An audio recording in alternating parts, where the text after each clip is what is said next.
બોલો શ્રી કૃષ્ણ કનૈયા લાલ કી જય. દ્વારિકાધીશ કી જય. करारविन्दे न पदारविन्दम्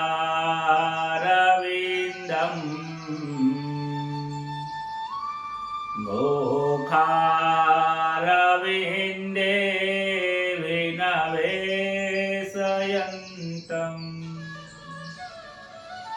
वाटास्य पतरास्य पुटे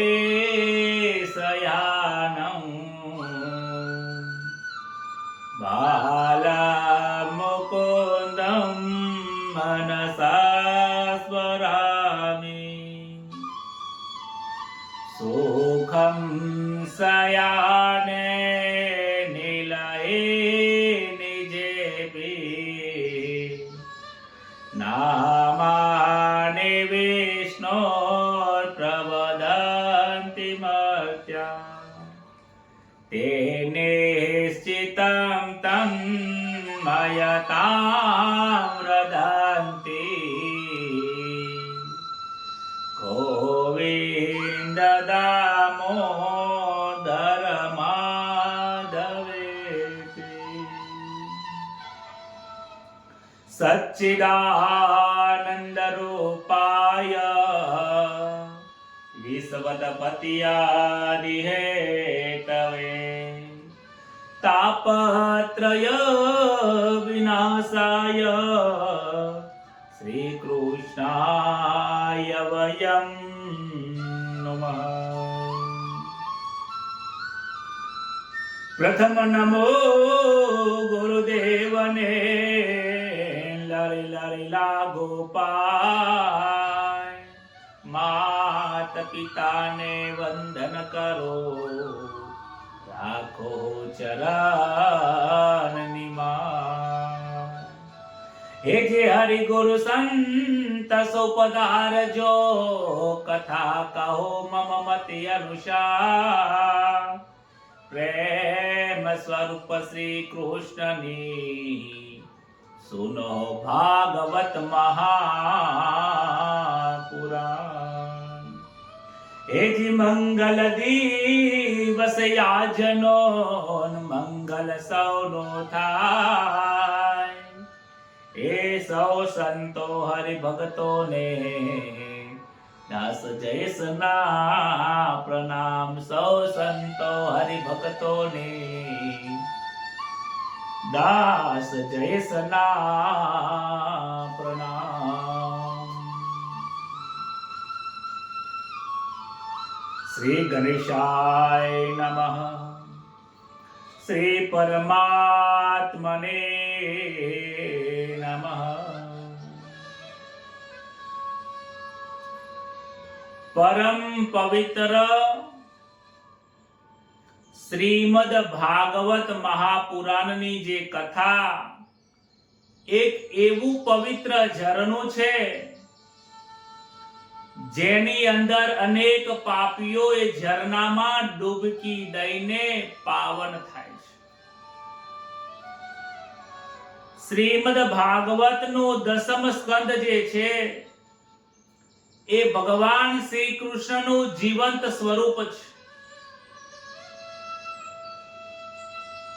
ભાગવતનો દસમો સ્કંદ ભગવાન નારાયણનું હૃદયનું સ્વરૂપ છે. ભાગવતનો દસમ સ્કંદ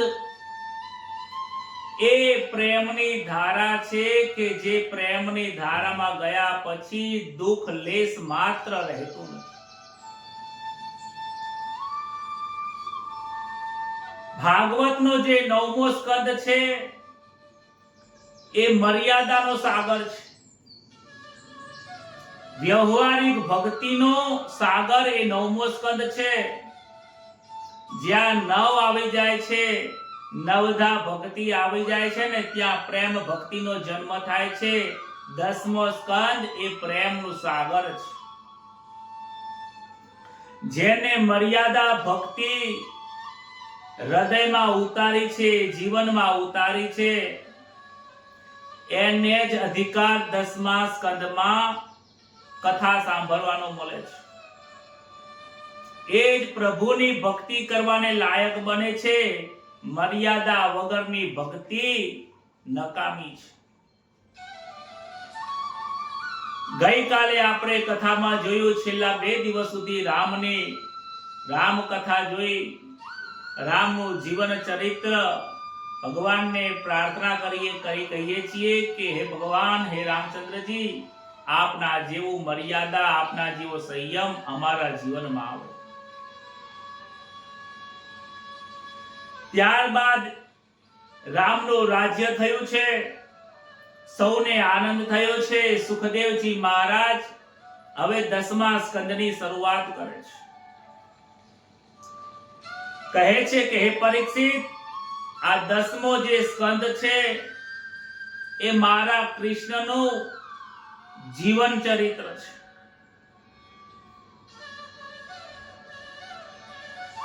અત્રિ ઋષિના કુટુંબની અંદર એમના વંશમાં ચંદ્રનો જન્મ થયો છે. ચંદ્રમાંથી બુધ, બુધમાંથી પુરુરવામાંથી આયુતિ, અને આયુના વંશની અંદર યયાતિ નામના રાજા થયા છે. આ યયાતિ નામના એ રાજા હતા કે જેમને દેવયાની, જે કે શુક્રાચાર્યની દીકરી છે, એ દેવયાની જોડે એમને લગ્ન કર્યા હતા. એમાંથી 2 પુત્રો થયા, યદુ અને પુરુ થાય છે. યયાતિ રાજાએ એમના જીવનમાં અનેક સુખ ભોગવ્યા છે, અનેક ભોગો ભોગવ્યા છે.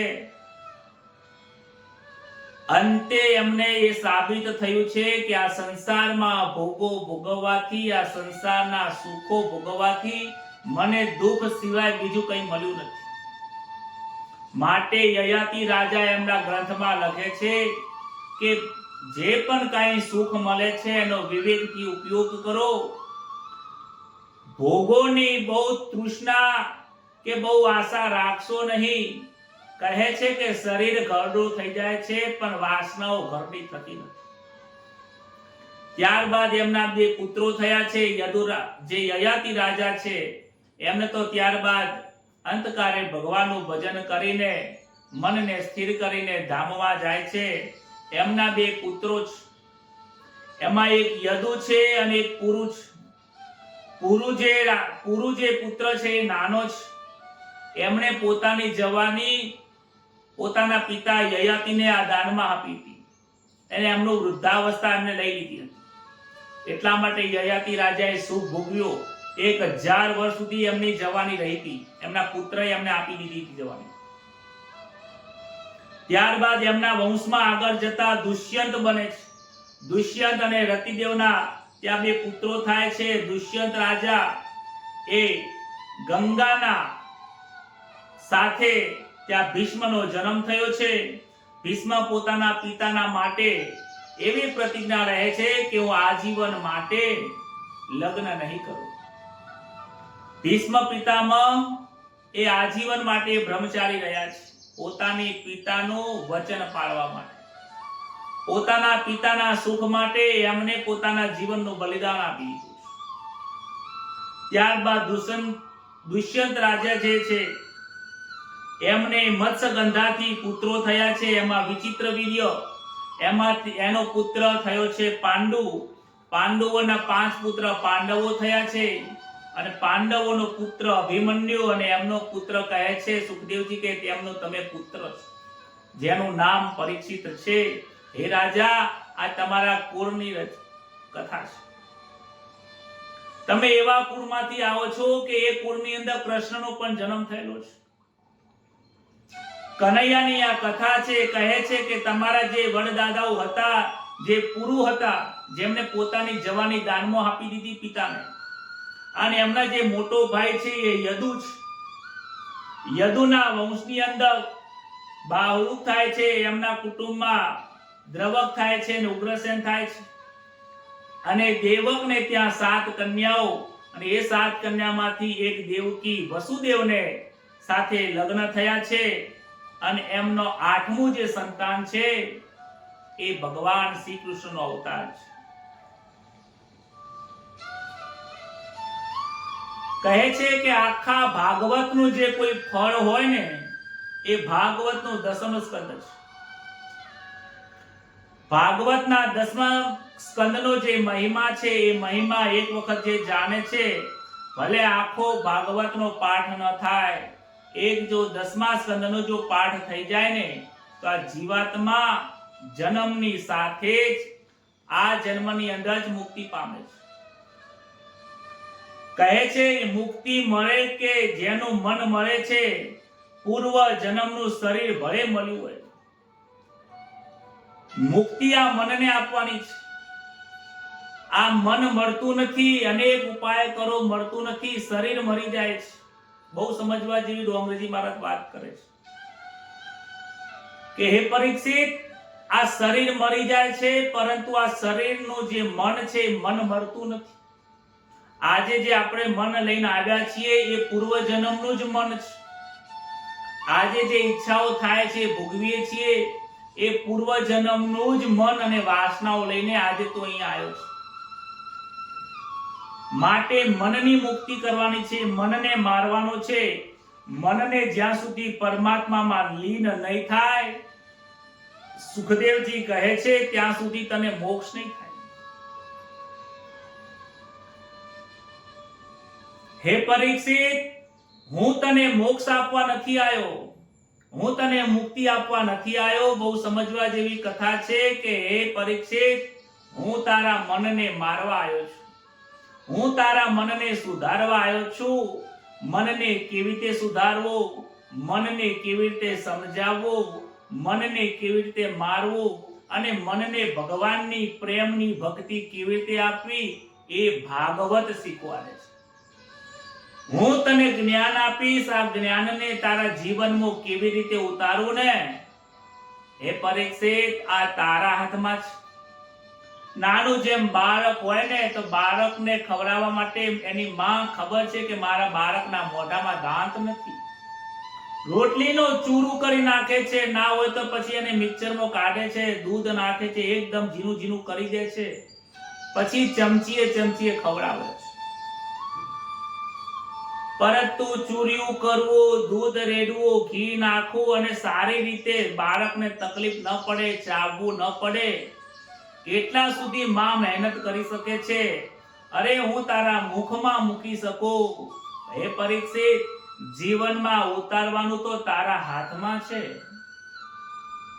ભાગવતની કથાઓ અનેક લોકો સાંભળે છે, પરંતુ જીવનમાં ન ઉતારવાથી એવી હાલત થાય છે કે જે એક સાપ છે, સર્પ છે, મોઢામાં ઝેર છે, એ ઝેરના કારણે સાપને બહુ વેદના થાય છે.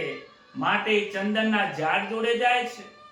ચંદનને આખો દિવસ વેટરાઈને પડ્યો રહે છે, પણ ઠંડક વળતી નથી, કારણ કે એના જ્યાં મુખમાં ઝેર છે ને એ ઝેર વાળું મુખ એ ઝાડને અડાડતો નથી, એ ઝાડથી આમ દૂર રાખે છે.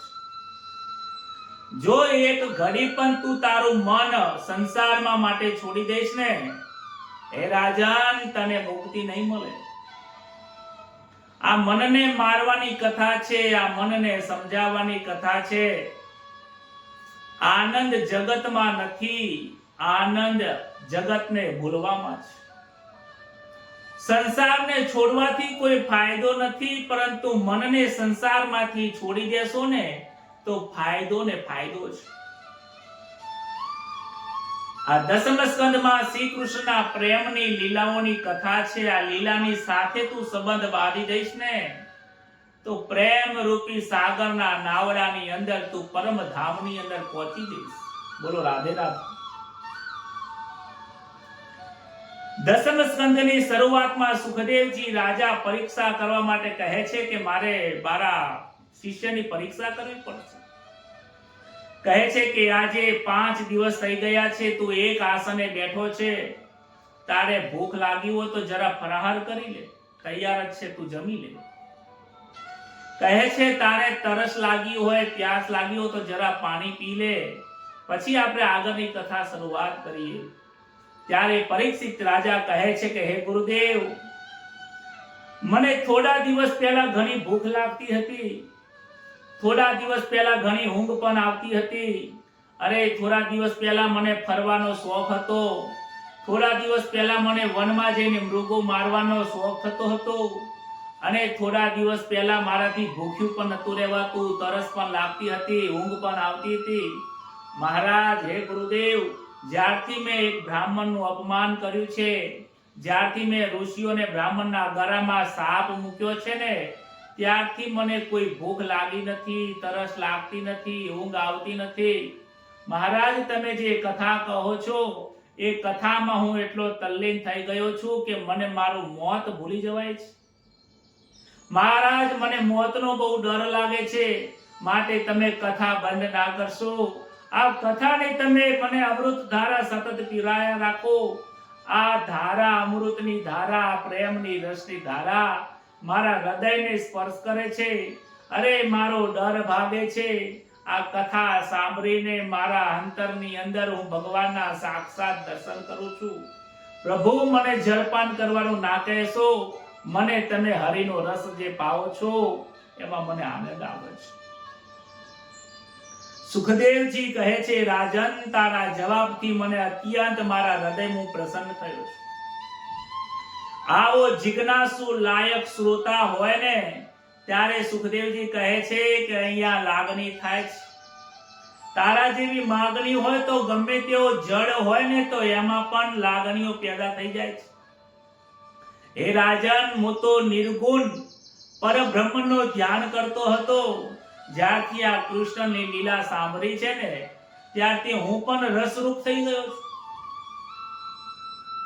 હું તો યોગી હતો, પરંતુ ભગવાનની ભજનમાં આજે હું ભોગી બની ગયો છું. કહે છે કે અત્યાર સુધીમાં મેં તને કથા કહી હતી, હવે તને સાક્ષાત શ્રી કૃષ્ણ તને કથા કરશે. આ કથાની અંદર હાસ્ય રસ છે, વીરસ રસ છે, કરુણ રસ છે, ભયાનક રસ છે, અનેક જાતના રસો આ ભાગવતના દસમ સ્કંદમાં આવેલા છે. એટલા માટે જ શ્રી કૃષ્ણ પોતાના સખા એટલે અર્જુનને કહે છે, રસો વૈ સહ, રસોમાં રસ રૂપ હું છું. કૃષ્ણ કહે છે કે રસની અંદર જે રસનો જે સ્વાદ છે ને એ હું છું. મનુષ્યમાં બ્રાહ્મણ હું છું, ફળોમાં રુદ્રાક્ષ છું. દસમા સ્કંદની અંદર જે ભગવાને પોતાનું સ્વરૂપ જે ગીતાજીમાં વર્ણવ્યું છે ને એની કોઈ વાત થાય નહીં. ચિદાનંદ રૂપમ શિવોહમ શિવમ. તને જે જે દેખાય છે એ બધું જ મારું સ્વરૂપ છે. કહે છે કોઈમાં રસ ના હોય ને અને રુચિ ન હોય એ કોઈને ગમતું નથી, પરંતુ સંસારનો રસ ને સંસારની રુચિ એ દુઃખદાયક બને છે. ભાગવતના કથાની જે રુચિ ભગવાન શ્રી કૃષ્ણને પ્રાપ્તિ કરાવે છે. આ પ્રેમનો સ્વાદ, આ પ્રેમનો સ્વાદ જેને એક વખત ચાખ્યો છે ને એને જગતના સ્વાદ ફીકા પડે છે. આ મારા હૃદયનો પણ અનુભવ છે. જ્યારથી આ ભાગવત કથા કરું છું, જ્યારે જ્યારે લોકો ભાગવત કથા સાંભળવા માટે મને ફોન કરે છે કે મહારાજ ટાઈમ થઈ ગયો, ભાગવત કરો ને આ વખતે, ઘણા લોકોના ફોન આવે ત્યારે કહે છે કે મને ખરેખર જ્યારે જ્યારે આ ભાગવત કરું છું મારા હૃદયની અંદર આનંદ છવાઈ જાય છે. મીરાબાઈ પણ કહે છે, સાકર શેરડીનો સ્વાદ ત્યજીને હે રાજન, કડવો તે લીમડો ઘોરમાં, રાધા કૃષ્ણ બીજું બોલમાં.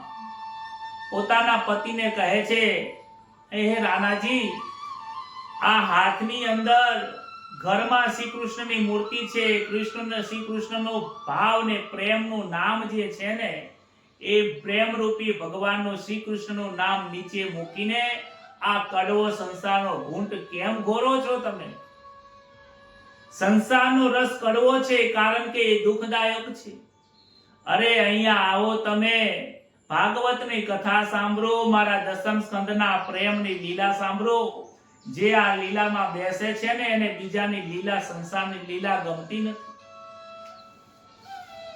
હે રાજન, આ પૃથ્વી ઉપર 4 પ્રકારના માણસો આવ્યા છે. સાધારણ રીતે જીવોની અંદર 4 પ્રકારના ભેદ છે. આ સંસારમાં 4 પ્રકારના મનુષ્ય છે.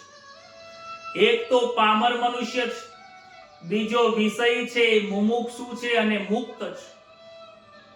પામર મનુષ્ય એ છે કે જે અધર્મથી કમાય છે, કે જેને ધર્મનું થોડું પણ જ્ઞાન નથી. પામર એટલે એટલો બધો અજ્ઞાની છે કે જેને ભગવાન આ કથાનું રસપાન ક્યારે મળ્યું નથી. અરે એને કિસ્મત જ નથી, મંદિરમાં જતો નથી, ભક્તિ કરતો નથી અને ભગવાનમાં માનતો નથી. જેને સાચું વસ્તુની હાથમાં આવી જ નથી, ભગવાનનો મહિમા જેને જાણ્યો નથી, એ પામર મનુષ્ય છે. એ ખૂબ અજ્ઞાની છે. એ આંખે પાટા બાંધીને આ જગતની અંદર જાણે કે રખડતો હોય ને, એ આંધળા સ્વરૂપ છે.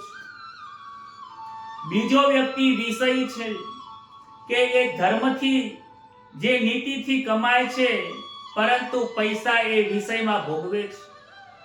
ભાગવતની કથા સાંભળે છે, મંત્ર કરે, માળા કરે, સત્સંગ કરે, બેસે ઉઠે બધું કરે, મંદિરમાં જાય, દર્શન કરે, સવારમાં 2 માળાએ કરે, પરંતુ એ 2 મિનિટ, 10 મિનિટ, અડધો કલાક, કલાક કરે ને પાછું એનું મન વિષયમાં જતું રહે છે. સાચું સમજાય છે પરંતુ સમજતો નથી, એ બીજા નંબરમાં આવે છે. કે એના કિસ્મતમાં થોડું ભગવાનનું ભજન લખ્યું છે પરંતુ સુધરતો નથી. આ ઝેરના સાપ જેવા છે. એના 2 બગડે છે, ભજન પણ બગડે છે અને સંસારનું સુખ પણ બગડે છે. એકેમાં પૂર્ણ આનંદ લઈ નથી શકતો. ત્રીજા નંબરમાં મુમુક્ષુ આવે છે કે જેને ભગવાનની પ્રાપ્તિ કરવી છે. આ ભાગવતની કથા સાંભળ્યા પછી ઈચ્છા થાય કે મારે ભગવાનના દર્શન કરવા છે અને એના માટે જે પ્રયત્નશીલ બનીને આગળમાં પ્રગતિ કરે છે એ મુમુક્ષુ છે. અને આ જીવનની અંદર સંસાર ભોગવવા છતાં પણ, સંસારમાં રહેવા છતાં પણ જર કમત વત રહીને જે જીવન જીવે છે એ જીવન મુક્ત છે. એવું નહીં સમજવાનું કે આ સંસારમાં એવા પુરુષો નથી. એવા આજે ઘણા પુરુષો છે કે સંસારમાં છે, સંસારના સુખો ભોગવે છે, પરંતુ એમાં ભોગવાઈ જતા નથી, કારણ કે એમાં આસક્તિઓ નથી. આસક્તિ વગર આ સંસાર જે જીવનમાં ભોગવે છે એ મુક્ત જ.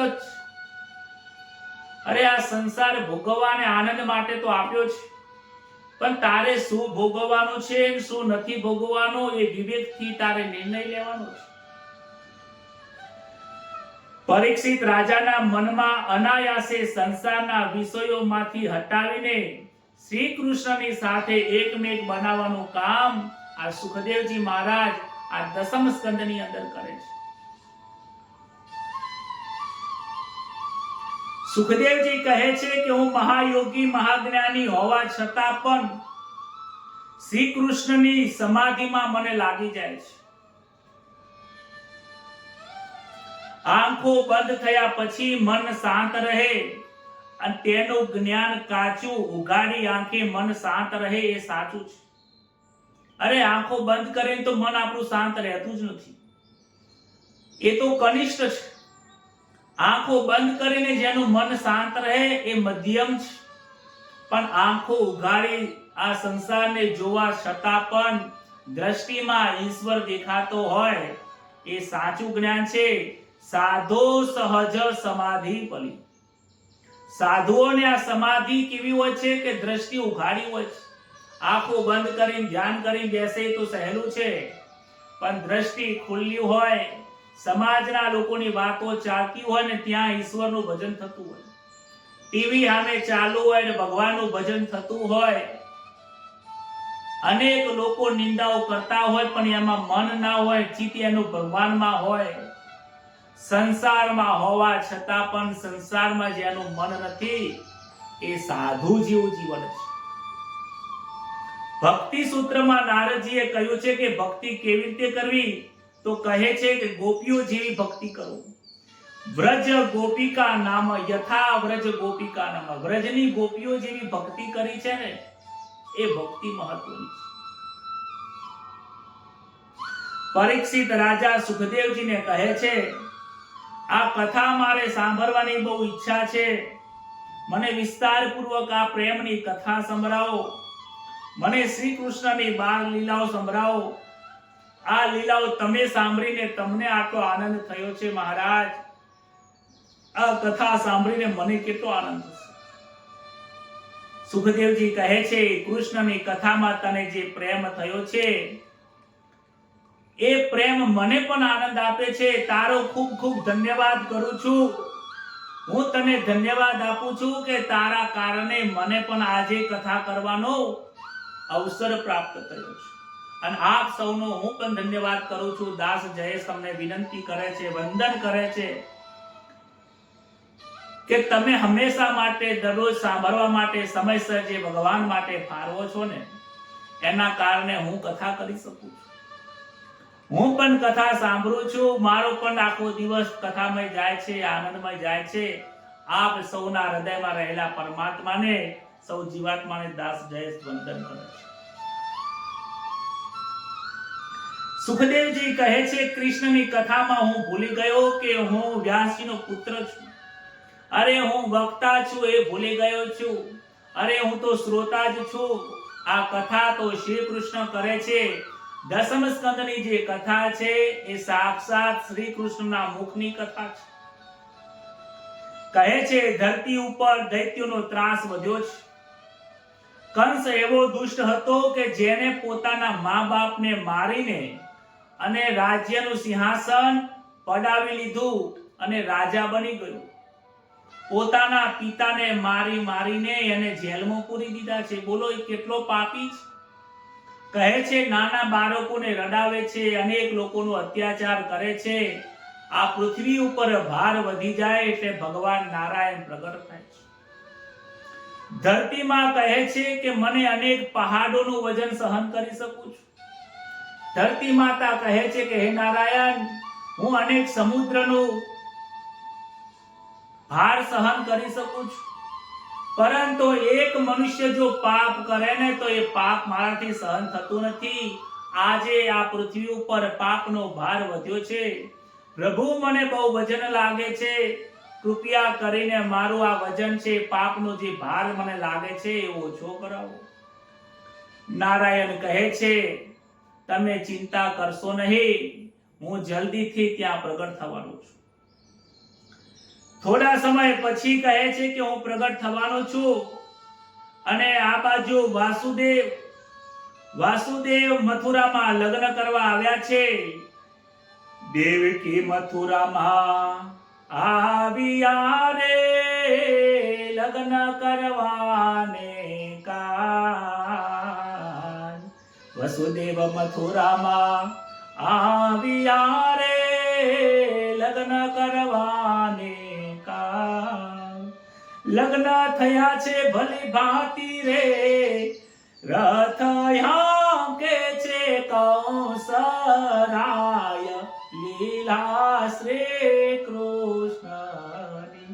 તમે સાંભળજો નર નાર લીલા શ્રી કૃષ્ણની. તમે સાંભળો મારા શ્રી કૃષ્ણની આ લીલા છે. પ્રભુએ કહ્યું છે કે હું પ્રગટ થવાનો છું. ધરતીનો ભાર વધી ગયો છે. વસુદેવજી મથુરામાં લગ્ન કરવા આવ્યા છે. દેવકી સાથે એમના લગ્ન થયા છે અને હેમખેમ સુખ શાંતિથી આનંદ મંગલથી અનેક આનંદથી અને ઐશ્વર્યથી એમના લગ્ન થયા છે. લગ્ન થયા પછી કહે છે કંસ મારા બહેનને બનાવીને મૂકવા હું જવાનો છું. આજે રથ હું હાંકીશ, બહેન બનાવીને મૂકવા જાઉં છું. આજે આ રથ હાંકે છે, રથ લઈને જાય છે. આગળ જતા જતા શ્રાવણ આગળ જતા જતા આકાશમાં વાદળો છવાયા છે. ઘન ઘોર થયું છે. સાંજનો સમય થવા આવ્યો છે. વીજળીઓ ચમકારા મારી રહી છે. આકાશવાણી જોર જોરથી ટપકી રહી છે. આજે કંસને આ આકાશમાં વાદળના જે ગડગડાટ થઈ રહ્યો છે એ કંસના હૃદયમાં વાગે છે. કંસ આકાશમાં જોવે છે ત્યાં તો આકાશવાણી થઈ કે હે કંસ, તું જે દેવકીને તેના સાસરે પહોંચાડવા જઈ રહ્યો છે એ જ દેવકી તારી જે બહેન છે એનો 8મો પુત્ર તને મારનારો કાર થશે. કંસને આ સાંભળીને ગુસ્સો આવ્યો. કહે છે કે દેવકીને મારી નાખું, દેવકીને મારી નાખું તો એનો પુત્ર જન્મશે નહીં અને હું અજર અમર થઈ જઈશ. કંસ દેવકીને ચોટલો પકડ્યો છે અને મ્યાનમાંથી તલવાર કાઢીને જેવો મારવા જાય છે વસુદેવ હાથ પકડે છે. અરે તમે આ શું કરો છો? અરે તમે સ્ત્રી હત્યા કરો છો. તમારી બહેન છે, નાની બહેન છે, મરાય નહીં, સ્ત્રી હત્યા કેમ કરો છો? અરે આ બેનને મારવાથી તમને શું મળવાનું છે? મને એ જણાવો કે આ બેનને મારવાથી શું તમે અજર અમર થઈ જશો? આ બેનને, આ દેવકીને મારવાથી શું તમે અભય થઈ જવાના છો? અરે આ બેન તમારા બેનના હાથે તમારું મૃત્યુ છે. બંને જણા વંદન કરે છે. વસુદેવજી વચમાં પડ્યા છે અને સમજાવે છે અને કંસ સમજે છે કે કહે છે કે દેવકીનો 8મા પુત્રથી તમારું મૃત્યુ છે. દેવકીના જેટલા પુત્રો આવશે ને મહારાજ, હું બધા પુત્રો તમને આપી દઉં છું. આ વચન આપું છું તમને. મારું વચન છે કે દેવકીના જે પહેલા પુત્રો આવશે બધા તમને આપીશ. તમને યોગ્ય લાગે તેમ કરજો. કંસે વિચાર કર્યો કે મારે તો એના 8મા પુત્રથી મૃત્યુ છે. આ ખોટું સ્ત્રી હત્યા કરીને મને શું મળવાનું છે? સ્ત્રીને મારવાથી મારો અપયશ થશે. આવું સમજીને દેવકીને અને વસુદેવજીને એને કારાગારની અંદર બંધ કરી દીધા છે. દેવકીને મારતો નથી, કારાગૃહમાં એને બંધ કર્યા છે. વસુદેવ અને દેવકીને ત્યાં પ્રથમ સંતાન થયું છે. વસુદેવ પોતાના વચન પ્રમાણે કહે છે કે આ પુત્ર હે દેવકી, મારે તારા ભાઈને કંસને આપવા જવું પડશે. દેવકી વિલાપ કરે છે, નાનું બાળક છે, ના આપશો, ના આપશો. આજે વસુદેવ સાંભળતા નથી. બાળક લઈને કંસની પાસે આવ્યા. કંસને નાનો બાળક જોઈને, બહાર જોઈને વિચાર આવે છે કે મારે તો 8મા નંબરના પુત્રથી મૃત્યુ થવાનું છે. આ નાના નાના બાળકોને મારી મને શું મળવાનું છે? બાળક પાછો આપી દીધો. ત્યાં તો નારદ મુનિ વિચાર કરે છે, કંસ મામા આવી રીતે ડાયા ડમરા થઈ જશે તો પછી ભગવાન જન્મ કેવી રીતે લેશે? નારદ મુનિ સભામાં આયા છે. કંસ બે હાથ જોડીને નારદ મુનિને વંદન કર્યો, પૂજા કરી. મહારાજ કે આજ આપણું અહીંયા આવવાનું કારણ શું છે? કે હે કંસ, ક્યાં સુધી તું ભોળો રહીશ? અમારા સ્વર્ગમાં તો મીટિંગ થતી હતી. જે નંબર ગણવા વાળા જે ભગવાન છે એ કહેતા હતા કે આગળથી ગણીએ તો પાછળ 8મો થાય અને પાછળથી ગણીએ તો આગળ 8મો થાય. પાછળના બે અને આગળના બે ગણીએ વચમાં 8મો થાય. આપણે ગમે ત્યાંથી પણ આપણે 8મા નંબરમાં છોકરામાં જન્મ લેવાનો છે. આપણી ગણતરી ગમે તે હોય, કંસની ગણતરી ગમે તે હોય. તો હું શું કરું કે દેવકીનો પ્રથમ પુત્ર મારી નાખું? નારદજી કહે એ હું ના કરું. આ તો ગણતરી તને સમજાવવા આવ્યો છું. મારું ન મારું એ તને કહેવામાં મને દોષ લાગે છે. આ તો તું ભોળો છે એટલે સમજાવવા આવ્યો. તારે શું કરવું ન કરવું એ ધર્મને ધારણ કરીને વ્યવસ્થિત વિચાર કરજે. તારા માટે શું યોગ્ય છે? તું મારા કરતા પણ વિશેષ જ્ઞાની છે કંસ. હું તને શું કહું? આ તો તને ગણતરી સમજાવવા આવ્યો. નારદ મુનિ નારાયણ કારાયણ કરી ગયા. કંસને લાગ્યું કે આ દેવતાઓનું કઈ નક્કી ના કહેવાય. પાછળથી ગણતરી કરે, આગળથી ગણે તો મારું મૃત્યુ થઈ જાય. આના કરતા આટલા લોકોનો હિંસા કરી છે, બીજા 8 છોકરાઓની વધારે કરીશું. કહે છે બી પહેલો બાળક બોલાવે છે, જોરથી પટકીને પથ્થર ઉપર મારી નાખે છે. આ પ્રમાણે અનેક વાર કહે છે. પહેલો પુત્ર, બીજો, ત્રીજો, ચોથો, 5મો, આમ કરીને બધા પુત્રોને મારવાનો પ્રયત્ન કરે છે. દેવકીના 6 પુત્રોને મારી નાખ્યા છે. દેવકીના 7મો ગર્ભ રહ્યો છે. भगवान कहे छे जागत है सो पावत है और जो सोवत है वो खोवत है. जे जागे छे એને હું પ્રાપ્ત થઉં છું, જે સૂઈ રહ્યો છે એ બધું ખોઈ નાખે છે. દ્વારકાધીશે પાંડવોને કહ્યું હતું કે હે પાંડવો, ચલો રાત્રે આપણે નીકળી જઈએ. બધા નીકળી ગયા, પણ દ્રૌપદીના 5 પુત્રો સૂઈ રહ્યા તો એ મોતના ઘાટે ઉતરી ગયા છે. ભગવાન દરેકને સમજાવવા આવે છે. દુર્યોધનને પણ સમજાવ્યું હતું, પરંતુ દુર્યોધન સમજ્યો નહીં. એ અજ્ઞાનતામાં હતા, અંધારામાં હતા, એ બધા ઊંઘતા હતા. અને અર્જુનને ભગવાને સમજાયો. અર્જુન સમજી ગયો અને વૈકુંઠમાં પહોંચી ગયો છે. જીવનમાં જાગવાની જરૂર છે. ભગવાન શ્રી કૃષ્ણનો જન્મ થયો ત્યારે બધા જ સૂઈ રહ્યા હતા. દેવકી, વસુદેવ અને આકાશમાં ચંદ્રનારાયણ, આ 3 જ ફક્ત જાગ્રત અવસ્થામાં હતા. દેવકીના 6 પુત્રોને માર્યા, 7મો ગર્ભ રહ્યો. આ બાજુ પરમાત્માએ યોગ માયાને આજ્ઞા કરી કે તમારે 2 કામ કરવાના છે. યોગ માયા એ પ્રકૃતિ છે. પ્રકૃતિના સંબંધ વિના ભગવાન પણ પૃથ્વી ઉપર જન્મ લઈ શકતા નથી. પરમાત્માને પણ જો જન્મ લેવો હોય, પ્રગટ થવું હોય, તો પ્રકૃતિ એટલે યોગ માયાનો સાથ લેવો પડે છે. યોગ માયા એ જ છે કે જે શક્તિ સ્વરૂપ છે. યોગ માયા એ જ છે કે જે તમારામાં, મારામાં શક્તિ સ્વરૂપ જે બિરાજમાન છે. એના વગર આપણું એક તનખલું પણ હલી શકતું નથી. શુદ્ધ બ્રહ્મનો અવતાર થઈ શકતો નથી જ્યાં સુધી એ માયાનો આશ્રય લેતા નથી. ભગવાનની આજ્ઞા મુજબ યોગ માયા આવ્યા છે. દેવકીનો 7મો ગર્ભ ઉઠાવીને ગોકુળમાં જ્યાં રોહિણી છે એના ઉદરમાં સ્થાપિત કર્યા છે. અને એમના કુખેથી દાઉજી મહારાજ એટલે બલરામજી પ્રગટ થયા છે. બોલો શ્રી બલરામ નારાયણ ભગવાન કી જય. બલરામજી પ્રગટ થયા છે. બલરામજી આંખ ખોલતા નથી કે જ્યાં સુધી શ્રી કૃષ્ણના દર્શન ના કરું. કૃષ્ણ વગર મારે જગતમાં જોવું નથી. જો કૃષ્ણ વગર જગતને જોવું ને તો જગતની માયા મને પણ લાગી જાય છે. સવાર પડ્યો, ખબર પડી કે બાળકનો જન્મ થયો છે. પૂર્ણામાસે આંખો બંધ કરીને આવે છે. કોઈનું ધ્યાન કરે છે કે આ બાળક આંખો બંધ કરીને કેમ રાખે છે, આંખો કેમ, આ બાળક આંખો કેમ નથી ખોલતો. ત્યારે એમના જે ગોર મહારાજ હતા, એમના ગોરણીને બોલાયા, કહે છે કે આ કોઈ ભગવાનનું ધ્યાન ધરે છે, એને ધરવા દો, એની ચિંતા કરશો નહીં. એ તો સમય આવશે, નાનું બાળક છે, સમય આવશે ત્યારે આંખો ખુલશે. એને નજર લાગી ગઈ છે, હું નજર ઉતારું છું. પણ જ્યારે ભગવાન શ્રી કૃષ્ણના દર્શન રૂપી નજર ઉતરી જશે, વાંધો આવવાનો.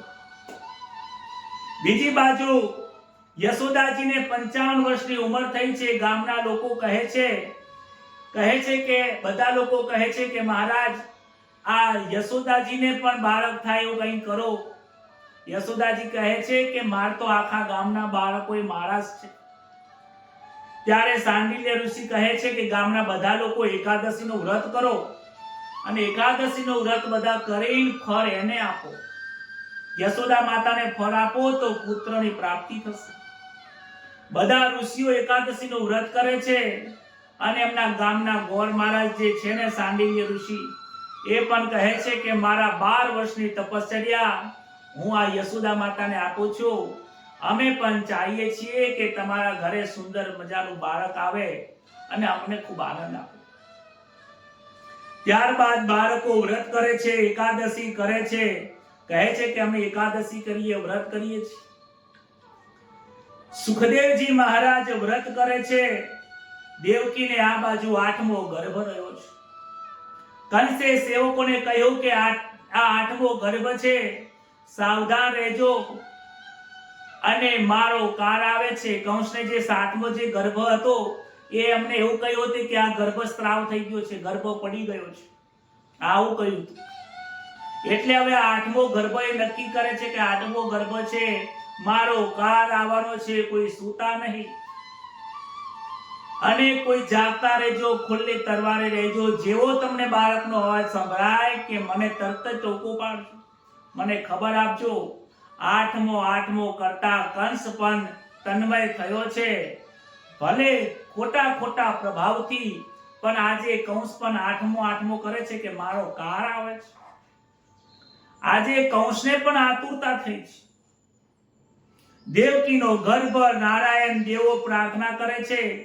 દેવોએ દેવકીને આશ્વાસન આપ્યું છે, તમારી મન બુદ્ધિ ચિત્તને એક કરો. આજે સમદ્રષ્ટિ પ્રકૃતિની શુદ્ધિ થાય ત્યારે પરમાત્મા આવે છે. અષ્ટધા પ્રકૃતિ કીધી છે. 8 પ્રકારની આ સંસારમાં પ્રકૃતિ છે. આ 8 પ્રકૃતિ આ માયા જ છે. પ્રકૃતિ એ જ માયા. આ જ્યારે શુદ્ધ સ્વરૂપમાં થાય ને ત્યારે ભગવાનના પ્રગટનો સમય થાય છે. અને આપણા જીવનમાં આપણી કુંડલીમાં આપણી પ્રકૃતિ કેવી છે ને બતાવે છે. નાનું બાળક હોય પછી મોટો થાય એટલે ખાવાનો બહુ શોખીન થાય, એટલે સમજવાનું કે એને ખાવાની પ્રકૃતિમાં આવ્યો છે. બને બહુ ગુસ્સો કરે તો સમજવાનું કે આ ગુસ્સાવાળી પ્રકૃતિમાં જન્મ થયો છે. કહીએ છીએ કે આની પ્રકૃતિ સારી નથી, તો એને એવા જન્મના સમય પણ એને એવી પ્રકૃતિ મળે છે. જ્યારે પરમાત્માએ જન્મ લીધો, પ્રગટ થયા, ત્યારે કહે છે કે ભગવાન પ્રગટ થયા ત્યારે 8 પ્રકૃતિઓ જે હતી એ શુદ્ધ થઈ છે. કાળ કહેતા સમય પ્રસન્ન થયો છે. સમય પ્રસન્ન થયો છે કે મારા માલિક આવે છે, માટે સમયની મર્યાદા રાખવી પડશે. 12 વગાડે છે, રાત્રિના 12:00. રાત્રિના 12 ને શું કહેવાય છે? 00 કહે છે. પૂર્ણ સ્વરૂપ કહેવાય છે. 12 એટલે પૂર્ણ સ્વરૂપ કહેવાય છે. 10 દિશાઓ જે કંસે કેદ કર્યા છે, પરંતુ દિશાઓ પણ આજે પ્રગટ થઈ જાય છે, આનંદ કરે છે. વાયુદેવ પણ કહે છે કે રામા અવતારમાં મને લાભ ના મળ્યો. રામા અવતારની અંદર મારો પુત્ર જે સેવા કરવા જતો રહ્યો, વાયુપુત્ર હનુમાનજી હતા ને, જે સેવા કરવા જતા રહ્યા, મને સેવાનો મોકો ન મળ્યો. આજે કૃષ્ણ અવતારમાં કોઈ અંશને નહીં મોકલો, હું જ ભગવાનની સેવા કરીશ. એટલે મંદ મંદ સુગંધિત વાયુ વાય છે. અગ્નિ કહે છે કે મને પણ લાવો નહીં મળ્યો. આજે દાવાગ્નિ પણ બહુ એકદમ શાંત થયો છે. અગ્નિ પ્રસન્ન થયો છે. ધરતી માતાને આનંદ થયો છે કે હવે મારા પાપનો ભાર ઉતરવાનો છે. કહે છે કે રામા અવતારમાં હું ભગવાનની સાસુ બની હતી, પણ મારે હવે સાસુ બનવું નથી. મારે કોઈ સંબંધમાં માનવું નથી. મારે આજ તો પ્રેમના સંબંધમાં જવું છે. જળદેવ પ્રસન્ન થયા છે. જમનાજી નદી જે છે, યમુનાની નદી, એ પણ એકદમ શાંત થયા છે.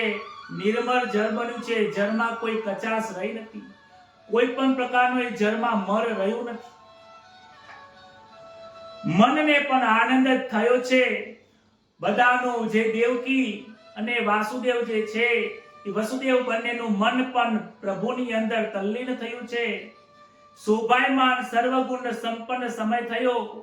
ચંદ્ર મહારાજ પણ સુંદર એવું નક્ષત્ર એવા રોહિણી નક્ષત્રમાં પ્રવેશ કર્યો છે. દિશાઓ સ્વચ્છ થઈ છે. શીતલ સુગંધી વાયુ આવે છે. આકાશ નિર્મળ થયું. નદીઓના જળ નિર્મળ થયા છે. પરમાત્મા જ્ઞાન ચક્ષુથી દેખાય છે. પ્રત્યક્ષ ચક્ષુથી હવે પ્રગટ થાય છે. સ્વર્ગમાં ધુંધુપીઓ વાગવા લાગી છે. આકાશમાંથી પુષ્પની વૃષ્ટિઓની શરૂઆત થઈ ગઈ છે. સર્વને આનંદ થવા લાગ્યો. ત્યારે આનંદ સ્વરૂપ શ્રાવણ માસના કૃષ્ણ પક્ષના દિવસે અષ્ટમીનો સમય મધ્યરાત્રિ થઈ છે. દેવકી અને વાસુદેવની સામે કમલ નયન અદ્ભુત બાળક સ્વરૂપે ચતુર્ભુજ શંખ ચક્ર ગદા પદમાં ધારણ કરીને ભગવાન પ્રગટ થયા છે. બોલો શ્રી કૃષ્ણ કનૈયા લાલ કી, દ્વારિકાધીશ કી જય. આપ સૌ પણ કોમેન્ટના અંદર જય શ્રી કૃષ્ણ લખીને ફૂલ, ઘણા બધા ફૂલોની વર્ષા કરજો. પરમાત્માનો જય જયકાર થયો છે. બધાને આનંદ આનંદ આનંદ થયો છે. સત ચિત્ત આનંદ સ્વરૂપ નિર્ગુણ બ્રહ્મ આજે સાકાર બ્રહ્મરૂપ બાળક સ્વરૂપમાં આવ્યા છે. દેવકી વસુદેવને આનંદ કરાવ્યા છે. કહે છે શાંતાકારમ ભુજગશયનમ પદ્મનાભમ સુરેશમ વિશ્વાધારમ ગગન સદૃશમ મેઘવર્ણમ શુભાંગમ. મેઘ કહે છે પ્રભુ તમારે મારો શ્યામ વર્ણ ધારણ કરવો પડશે. મેઘવર્ણમ શુભાંગમ, સારા એવા અંગો એમના મેઘવર્ણના છે. લક્ષ્મીકાંતમ કમલનયનમ, કમલ જેવી આંખો, અને જે લક્ષ્મીના પતિ છે. યોગભિધ્યાન ગમ્યમ, યોગીઓના મનને જે હરનારો છે. લક્ષ્મણમ સર્વલોકૈકનાથમ, એવા વિષ્ણુ નારાયણ ભગવાનને હું વંદન કરું છું. દેવકી મને વસુદેવજી નમસ્કાર કરે છે, વંદન કરે છે. કહે છે કે તમે મને ગોકુળમાં મૂકી આવો, મને તમે અહીંયા ન રાખશો, તમે મને ગોકુળમાં મૂકી આવો અને તમારે 11 વર્ષ સુધી મારું ધ્યાન કરો. તમે 11 વર્ષ સુધી અહીંયા બેઠા બેઠા ધ્યાન કરજો. 12મા વર્ષે હું જરૂર તમને આ પાછો આવીશ. ભગવાનને દર્શન કરાવ્યા ત્યારબાદ એ બાળક સ્વરૂપ થયા છે. કહે છે કે 11 શું છે? 11 જ કેમ કયા છે? 11 નો મહિમા શું છે? કહે છે કે હજુ પણ 10 ઇન્દ્રિય અને 11મું જે મન છે એ એકાગ્ર કરવાની જરૂર છે. ગીતાજીમાં ભગવાને 11મા અધ્યાયની અંદર અર્જુનને વિરાટ સ્વરૂપના દર્શન કરાવ્યા છે. 11 નું ખૂબ મહત્વ છે. ચતુર્ભુજ 12 સ્વરૂપ થયા છે. 2 હાથ વાળા કૃષ્ણ કનૈયાજી લાલજી પ્રગટ થયા. પ્રભુએ કહ્યું ગોકુળમાં લઈ જાઓ. વસુદેવે ટોપલી ની અંદર લાલજીને પધરાવ્યા છે. બાજુમાં ટોપલી પડી હતી, એ ટોપલીમાં ભગવાનને મૂકી દીધા. દેવકી કહે છે કે ક્યાં જશો? દરવાજા બધા બંધ છે. કહે છે કે મારે ક્યાં જવાનું છે? આ વિચાર કરો કે આ તલવાર લઈને ઊભા હતા, બધા સૂઈ ગયા છે. આ યોગ માયાની ભગવાનની કૃપાથી બધા સૂઈ ગયા, તો મારે તો રસ્તો જોવાની જરૂર નથી. દરવાજા ભલે બંધ રહ્યા પણ દરવાજા ઓટોમેટિક ખુલી જશે.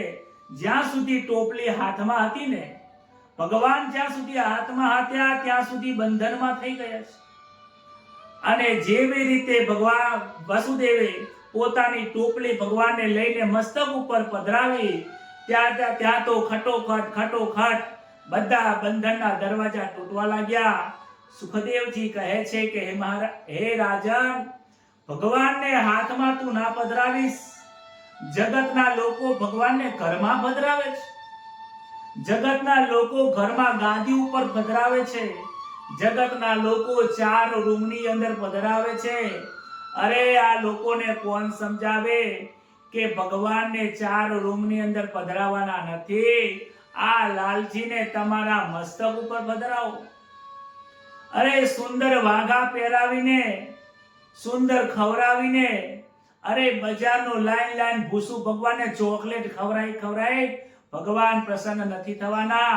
ભગવાનને તમે મસ્તક ઉપર પધરાવશો તો આ સંસાર રૂપી બંધન તૂટી જાય છે. આ સમજાવે છે. વસુદેવે ટોપલી મસ્તક ઉપર મૂકી, બંધન છૂટવા લાગ્યા. વસુદેવજી બહાર નીકળ્યા છે અને ત્યાં તો ટોપલી ઉપર ઝરમર વરસાદ વરસતો હતો. વરસાદના ટીપા પણ ભગવાન ઉપર પડી રહ્યા હતા. ત્યાં તો એ વરસાદ ભગવાનને સ્પર્શ કરતો હતો. આ માટે શેષનાગજીનો અવતાર લઈને ત્યાં દાઉજી આવ્યા છે, શસ્ત્ર ધર્યું છે અને વચમાં નદી યમુના માતાની આવે છે. યમુનામાં ત્યાં પ્રવેશ કર્યો. વસુદેવ મહારાજના કેડે પાણી આવ્યું, ગભા સુધી આવે છે. વસુદેવ બાબા ગભરાય છે, પાણી હિલોડા ખાય છે કે આજે યમુના પણ કહે છે કે મારે પણ ભગવાનના ચરણ પખારવા છે. કહે છે કે બાબા ગભરાય છે. ભગવાનને ટોપલીમાંથી પગ નીચો કરી યમુનાજીને જળનો સ્પર્શ કર્યો છે. યમુનાજી શાંત થયા, આનંદ થયો. નંદ બાબા પણ ગભરાહટ થોડી ઓછી થઈ ગઈ. યમુનાજીને સ્પર્શ કરીને કમળનું ફૂલ અર્પણ થયું છે. પ્રભુના મિલનમાં યમુનાજીને પણ આનંદ થયો. વસુદેવજી ગોકુળમાં આયા. યોગ માયાના પ્રભાવથી આજે સર્વ ગોકુળ સૂઈ રહ્યું છે. ગોકુળમાં કોઈ જાગતું નથી. વસુદેવે શ્રી કૃષ્ણ યશોદાની પાસે આવીને ત્યાં લાલાને મૂકી દીધો છે. લાલાના ચરણ મસ્તકે લગાવ્યા છે. ભગવાનને પ્રાર્થના કરે છે મારી લાલાની તમે અહીંયા સાચવજો. અને એમને જે યશોદા માતાને જે દીકરી આવી હતી, જે બાળકી હતી, જે યોગમાયા હતી, એમને લઈ લીધી. અરે વસુદેવજી યોગમાયાને લીધી છે, જેવા લઈને અંદર આયા છે અને જેવા બંધનમાં આવી ગયા ત્યાં તો દરવાજા બંધ થવા લાગ્યા. સુખદેવજી સમજાવે છે કે ભગવાનને મસ્તક ઉપર પધરાવશો, બંધન છૂટી જશે. અને વસુદેવજી આ યોગમાયાને લઈને આવ્યા એટલે પાછા કારાવાસ હતો એ દરવાજા બંધ થઈ ગયા, બેડીઓ બંધાઈ ગઈ છે, પાછું બંધન પ્રાપ્ત થઈ ગયું છે. વિચાર કરો, ભગવાનના જે પિતાજી હતા એમના હાથમાં જો માયા આવવાથી બંધનમાં પડતા હોય તો આપણા જેવાને તો શું છે ભાઈ? બહુ આ સમજવાની વસ્તુ છે, બહુ માર્મિક વસ્તુ છે. વસુદેવે બંધન સ્વીકાર્યું છે, કહે છે કે હજી પણ મારે પ્રારબ્ધ ભોગવવાનું છે, હજી પણ 11 વર્ષ સુધી મારે તપશ્ચર્યા કરવાની છે. બાળકી આવી રડવા લાગી, તરત લોકો જાગી જાય છે. અરે 8માનો જન્મ થયો. ત્યાં તો કંસના હાથમાં બાળકી જાય છે. બાળકીને લઈને પકડીને જોતો નથી કે કોણ છે, જોરથી લઈને પથ્થર ઉપર પસાડવા જાય છે. ત્યાં તો બાળકી હાથમાં છટકી જઈ કંસને જોરથી માથા ઉપર લાત મારી છે. માયા લાત મારીને જાય છે, જે માયામાં જાય છે અને લાત પડે છે. અને આકાશમાં જઈને અષ્ટભુજા મહાકાલી પ્રગટ થઈને કહે છે કે અરે હે મૂર્ખ, અરે હું કોઈના હાથમાં આવી નથી, મને મારવાની કોઈ તાકાત નથી. તારો કાળ તો જન્મ લઈ લીધો છે અને જન્મ પણ થઈ ગયો છે. આ માયા, આ પ્રભુ કોઈના હાથમાં આવે એવું છે નહીં. ભલે તું કહે કે મારી કરે, પણ મારીમાં તું માર ખાઈ ગયો છે. આજે કંસને ખૂબ દુઃખ થયું છે. અરે મારો 8મો ક્યાં ગયો? જન્માષ્ટમીના 8મા દિવસે રાત્રિના 12 વાગે નંદ બાબાના ઘરે કૃષ્ણ ત્યાં પધારેલા હતા અને નંદ બાબાને જાગરણ કર્યું. સાંડિલ્ય ઋષિ નંદ બાબાને કહે છે સૂઈ જાઓ, તમે સવારમાં ઉઠશો તો કંઈક દર્શન થશે. સાંડિલ્યના કહેવાથી બધા સૂતા હતા અને રાત્રે નંદ બાબાને પણ સપનામાં આવ્યું હતું કે નાનો બાળ આવ્યો છે અને એ ગોકુળમાં રમે છે, સુંદર મજાનો છે, વાંકડિયા વાલ છે. આવું સપનામાં આવ્યું. કૃષ્ણનું જેવું સ્વરૂપ છે ને, નંદ બાબાના રાત્રે સ્વપ્ન આવ્યું છે. સવારમાં ઉઠીને જોવે છે અને કહે છે ગુરુજીને કે મહારાજ મને આવું સપનું આવ્યું છે કે સપનું સારું છે, ચિંતા કરશો નહીં, તમને પુત્રની પ્રાપ્તિ થઈ હશે. યશોદા માતા સવારમાં જાગ્યા છે, જોવે છે બાળકના શરીરમાંથી સુગંધ આવે છે. યશોદા માતા બાલકૃષ્ણની 4 આંખે આંખ મળ્યો છે અને આનંદ થયો છે. જશોદા માતાને આનંદ થયો. નંદ બાબાની બહેન સુનંદા આવી, ભાભીના ઓરડામાં આવી અનેક પ્રકારનો ત્યાં પ્રકાશ જોયો.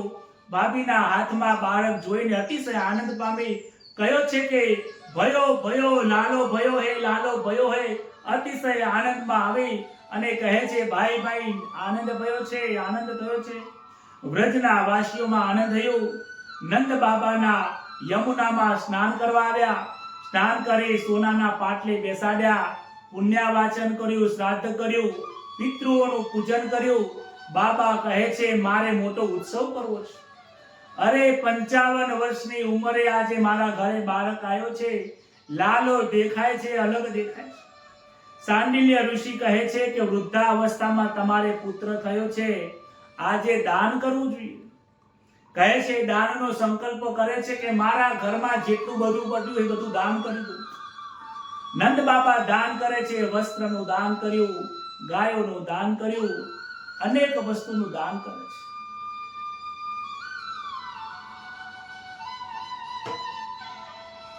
બ્રાહ્મણોને એટલું બધું દાન કરે છે.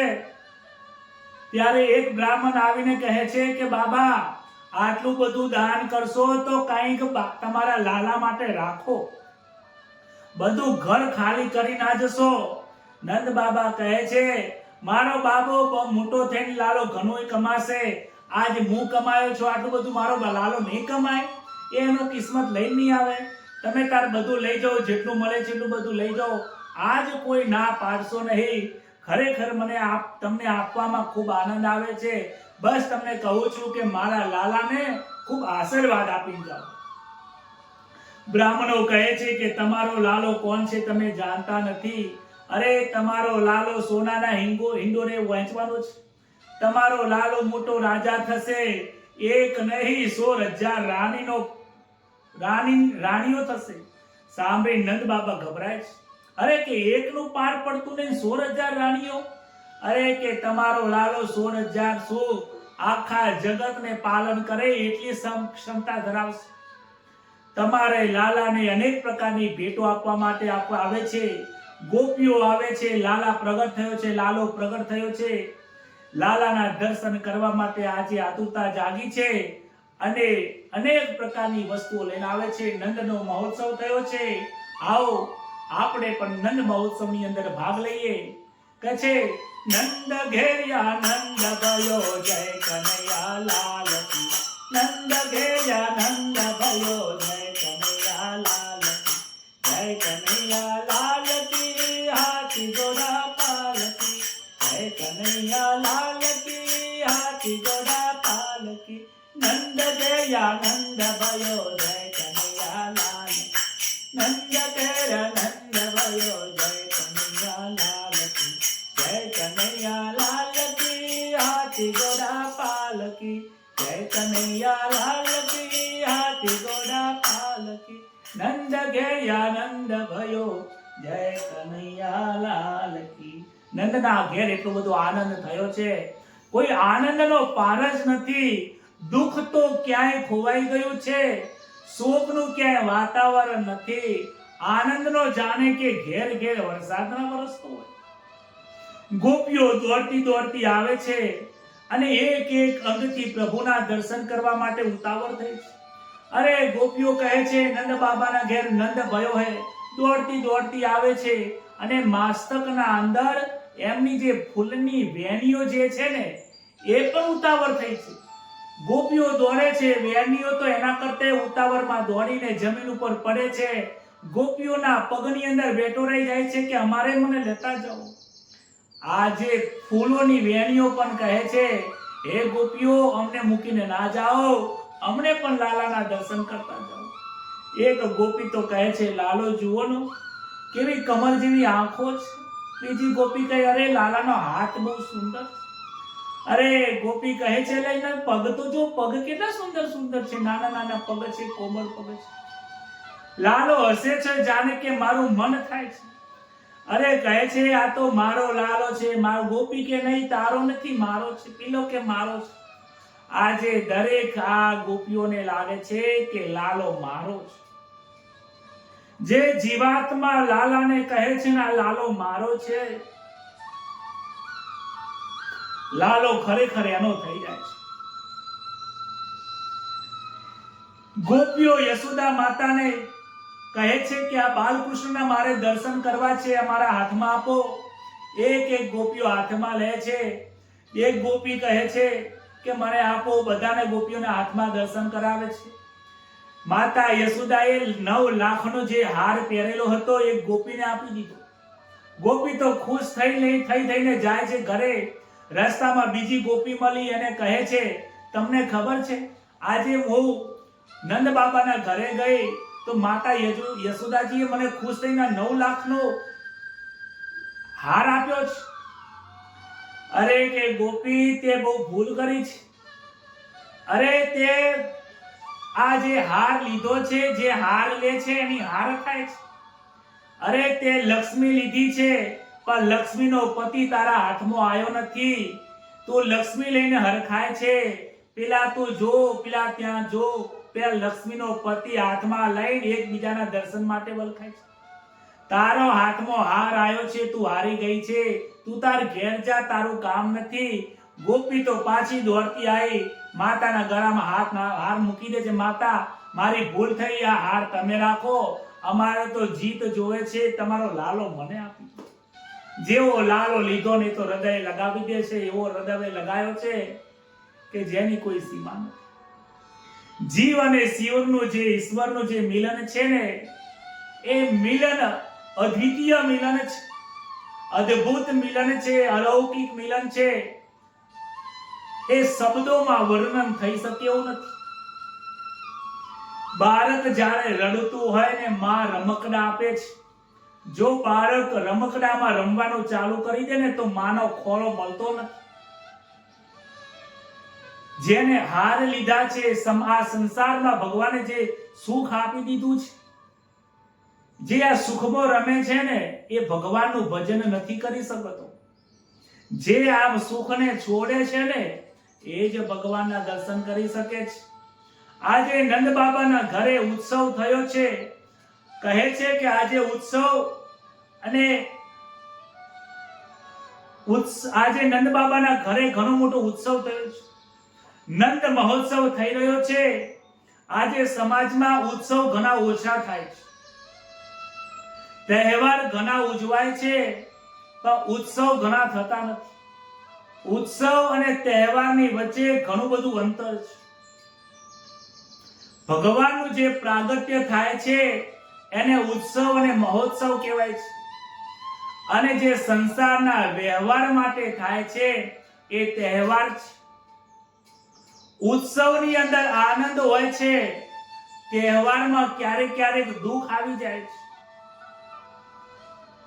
તહેવારોની અંદર પૈસાનો મહિમા છે. પૈસા વગર તહેવાર ઉજવાતો નથી. જ્યારે ઉત્સવના પૈસાનું મહત્વ નથી, પ્રેમ અને ભાવનો મહિમા છે. ઉત્સવમાં મારું તારું રહેલું છે, જ્યારે મહોત્સવમાં મારું તારું નથી. ઉત્સવમાં ત્યાગની ભાવના છે અને તહેવારમાં આપવાની અને લેવાની ભાવના છે. દિવાળી વખતે તમે જોજો, આપણે મીઠાઈ આપવા જઈએ તો એમના ઘરની મીઠાઈ આવી નહીં હો. વ્યવહારથી બંધાઈ જાય છે તહેવારમાં. જ્યારે ઉત્સવની અંદર વ્યવહારનું ગૌણ હોય છે, પરંતુ વ્યવહાર ઉત્સવમાં હોતો જ નથી. ઉત્સવમાં તો પ્રેમ હોય, ભાવ હોય, ત્યાગ હોય. ઉત્સવમાં ઈશ્વરની સાથેનું મિલન હોય અને તહેવારમાં વ્યવહાર સાથેનું મિલન હોય છે. આ તહેવાર અને મહોત્સવનો વચ્ચેનો ડિફરન્ટ છે. આ બંનેનો ભેદ છે. રામજીનો મહોત્સવ છે, જન્મોત્સવ છે, અને હોળી હોય, દિવાળી હોય, ઉત્તરાયણ હોય, આ બધા તહેવાર છે. એટલે મંદિરોની અંદર ઉત્સવ ન થવો જોઈએ, મહોત્સવ થવો જોઈએ. આપણા ઘરની અંદર પણ ઉત્સવ કરતા જ્યારે મહોત્સવની શરૂઆત થઈ જશે ને તો આનંદ થઈ જાય છે.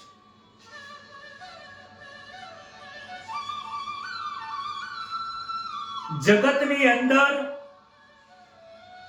પ્રેમ જ્યાં સુધી પ્રગટ થતો નથી ત્યાં સુધી પરમાત્માના દર્શન થતા નથી.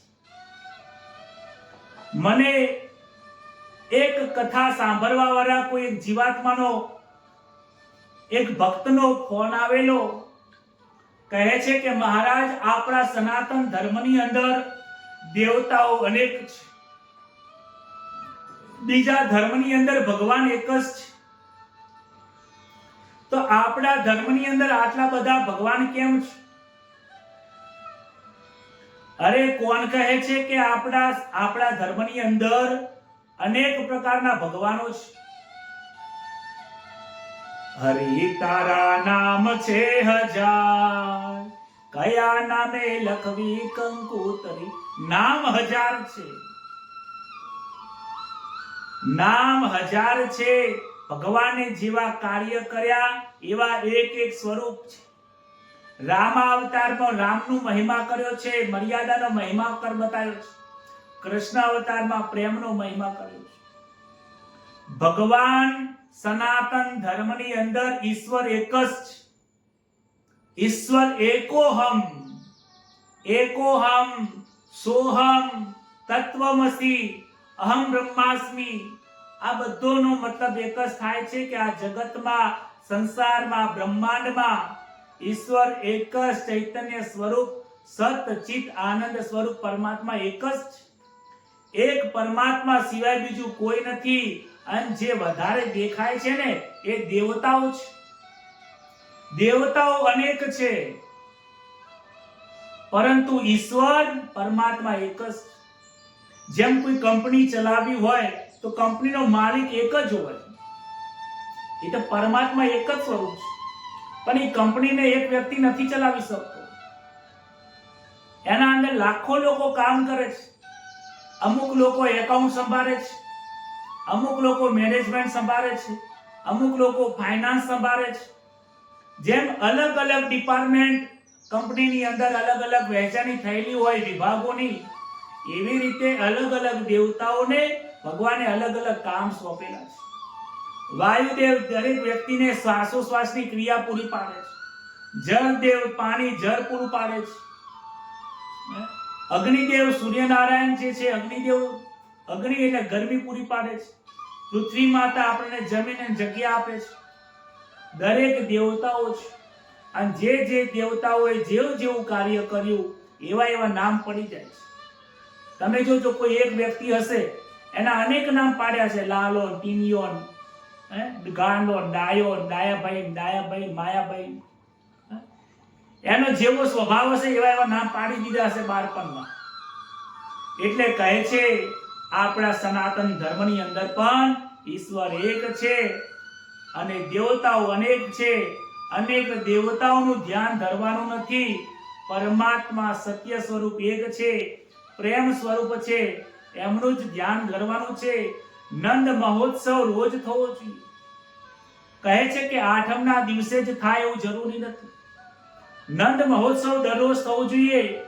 મનથી ભાવના કરવાની કે વૃંદાવનમાં મનથી જઈએ છીએ કે વૃંદાવનમાં જઉં છું. ભાવનાથી નંદ મહોત્સવ કરો. રોજ સવારે નંદ મહોત્સવ હું કરું છું.